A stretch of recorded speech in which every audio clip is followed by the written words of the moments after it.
दोस्तों सन 1961 यानी 1961 में एक फिल्म आई थी। फिल्म का नाम था जब प्यार किसी से होता है। इस फिल्म के राइटर, प्रोड्यूसर, डायरेक्टर थे नासिर हुसैन साहब।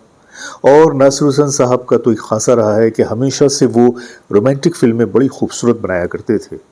और जब फिल्में रोमांटिक होंगी तो जाहिर सी बात है कि फिल्मों के गाने भी खूबसूरत होंगे। यही हाल इस फिल्म का भी था। और मुझे यकीन है कि हमारे दर्शक गणों में, हमारे व्यूवर्स में शायद ही कोई एक ऐसा शख्स होगा कि जिसने ये फिल्म नहीं देखी होगी। जैसा कि आप जानते हैं, इस फिल्म के हीरो थे देवानंद और उनके साथ हीरोइन थी आशा पारेख जी। खूबसूरत गानों से सजी हुई फिल्म थी जिसमें संगीत दिया था शंकर जयकिशन जी ने और गीत लिखे थे हसरत जयपुरी साहब और शैलेंद्र जी ने। और इस तरह से ये फिल्म जो थी एक ऐसी म्यूजिकल फिल्म थी कि जिसने 1961 में 1 करोड़ 80 लाख रुपए का बिजनेस किया था जी। तो आज मैं इसी फिल्म के एक गीत से, जो कि बहुत ही मशहूर गाना था, आज भी है, कल भी रहेगा, इसी गीत का जिक्र करने जा रहा हूं। तो बने रहिए हमारे साथ और देखते रहिए अपना मनपसंद चैनल सिनेमाया। आइए चलते हैं आज की वीडियो की तरफ।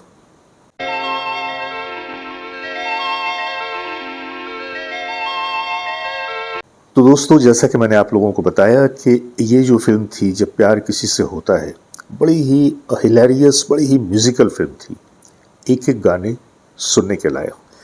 अब वो गाना आप याद कीजिए, जब प्यार किसी से होता है, जिया ओ जिया कुछ बोल दो, है ना।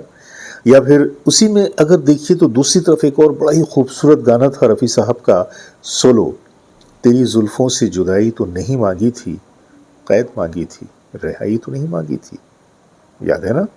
अब आगे की तरफ बढ़ते हैं तो लता जी की आवाज़ में भी बड़े प्यारे प्यारे गाने थे। और एक गाना जो लता जी और रफ़ी साहब की आवाज़ में था, 100 साल पहले मुझे तुमसे प्यार था, आज भी है, कल भी रहेगा। ये गाना उस ज़माने में भी बेइंतहा पॉपुलर हुआ और उस वक्त से लेकर आज तक ये गाना वैसे ही पॉपुलर है। अक्सर बेशतर हम इस गाने को रेडियो पे भी सुन लेते हैं, टेलीविज़न पे भी सुन लेते हैं, बल्कि देख लेते हैं और इस गाने की खूबसूरती में खो जाते हैं। क्योंकि ये गाना जितना सुनने में खूबसूरत या देखने में खूबसूरत है, इस गाने में जो देवानंद साहब और आशा पारेख जी की जो अटखेलियाँ हैं वो भी देखने से ताल्लुक़ रखती हैं। आइए उस गीत की एक हल्की सी झलक पेश करता हूँ, फिर मैं बढ़ूँगा आगे की तरफ। 100 साल पहले मुझे तुमसे प्यार था, मुझे। अब इस गीत की बात ये करें कि ये गीत इतना पॉपुलर हुआ कि उस ज़माने से लेकर एक ज़माना चला कि जब जिस ज़माने में बहुत ज़्यादा स्टेज प्रोग्राम्स हुआ करते थे, शोज़ हुआ करते थे और हर प्रोग्राम में, हर शो पे, स्टेज पे इस गाने को गाना ज़रूरी था। इस गाने को जब तक न गाया जाता तो ऐसा लगता था कि वो प्रोग्राम अधूरा रह गया। और इस गीत से मुतासिर होकर जितने भी रफ़ी साहब के क्लोन्स आए, उन लोगों ने तो ख़ास तौर से अपनी फ़ीमेल को सिंगर के साथ में इस गीत को प्रेजेंट किया, ख़ाह वो हिंदुस्तान के शहरों में हो या हिंदुस्तान से बाहर हो। और देखिए, इस गीत के जादू से कोई भी बच नहीं पाया। आज मैं उन क्लोन्स की छोटी छोटी झलक आपके सामने पेश कर रहा हूँ। भाई, सूरज तो अपनी जगह पर है, लेकिन उस सूरज की जो किरणें बिखर रही हैं और उन किरणों से जो रोशनी निकल रही है, आज मैं उन्हीं किरणों की रोशनी को लेकर आपके सामने पेश कर रहा हूँ। तो आइए इसी गीत को सबसे पहले सुनते हैं मोहम्मद अजीज़ साहब की आवाज़ में। इस प्रोग्राम को मोहम्मद अजीज़ साहब ने दुबई में पेश किया था और इसके अनाउंसर थे अमीन सायानी साहब। तो एक छोटी सी झलक इस गीत की मोहम्मद अजीज़ साहब की आवाज़ में। साल पहले मुझे तुमसे प्यार था, मुझे तुमसे। और जब बात मोहम्मद अजीज़ साहब की आ गई तो जाहिर सी बात है कि उनके हमअस्र शब्बीर कुमार साहब, उनका जिक्र कैसे नहीं आएगा। एक प्रोग्राम में शब्बीर कुमार भाई ने भी इस गीत को पेश किया था और अपने तो हर शोज़ में ही ये पेश करते हैं, लेकिन आज एक प्रोग्राम का एक छोटा सा टुकड़ा मैं आपके सामने पेश कर रहा हूँ। 100 साल पहले मुझे तुमसे प्यार था, मुझे। वक्त के साथ साथ सोनू निगम जी का दौर आया। सोनू निगम जी जब हिंदुस्तान या हिंदुस्तान के बाहर अपने सिंगिंग के दौरे पे जाते थे, अपने टूर पे जाते थे, तो वहाँ पे वो भी इस गीत के जादू से ख़ुद को नहीं बचा पाए, बल्कि एक ज़माने में जो कैसेट्स निकाले गए थे टी सीरीज़ द्वारा, गुलशन कुमार जी की टी सीरीज़ के द्वारा, जिसमें सोनू निगम जी और अनुराधा पौडवाल जी ने इस डुएट को पेश किया था। एक झलक। 100 साल पहले मुझे तुमसे प्यार था, मुझे। तो भाई ये जो सिंगर्स थे, खा वो मोहम्मद अजीज़ साहब हों या शब्बीर कुमार साहब हों या सोनू निगम जी, इन लोगों का मोहम्मद रफ़ी साहब के साथ दूर दूर तक का कोई भी खूनी रिश्ता नहीं था। अगर आवाज़ का रिश्ता कह लीजिए या मोहब्बत का रिश्ता कह लीजिए तो ये बात किसी हद तक तो ठीक है, लेकिन रफ़ी साहब की आवाज़ के जादू से इनमें से कोई भी बच नहीं सका। और जब बाहर वाले नहीं बच सके तो फिर घर वाला कैसे बच सकता था।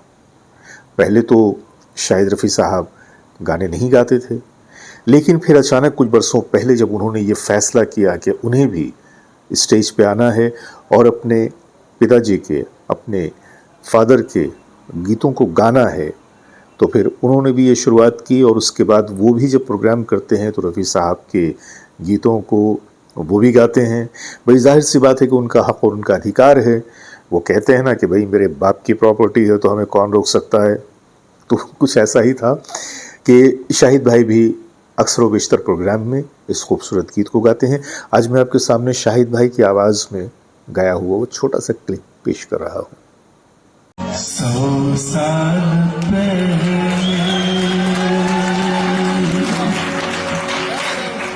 है नामा, 100 साल पहले मुझे तुमसे प्यार था। अरे भाई, जब इतनी सारी बातें हो गई, इतने सारे लोगों के मैंने आपको क्लिप दिखा दिए, तो फिर तो जाहिर सी बात है कि अब ये ज़रूरी हो जाता है कि मैं आपके सामने उस शहंशाह की भी एक झलक पेश करूं। तो बड़ी मोहब्बतों के साथ रफ़ी साहब को आप देखें लाइव इसी गीत को गाते हुए, और साथ ही उनकी अटखेलियाँ। 100 साल पहले मुझे तुमसे प्यार था, तुम रूठा ना करो, मेरी जान निकल जाती है कब से तो दोस्तों, ये था आज का ख़ास तोहफ़ा आप लोगों के लिए, और उम्मीद करता हूँ कि आज का ये जो वीडियो है ये भी आप लोगों को पसंद आया होगा।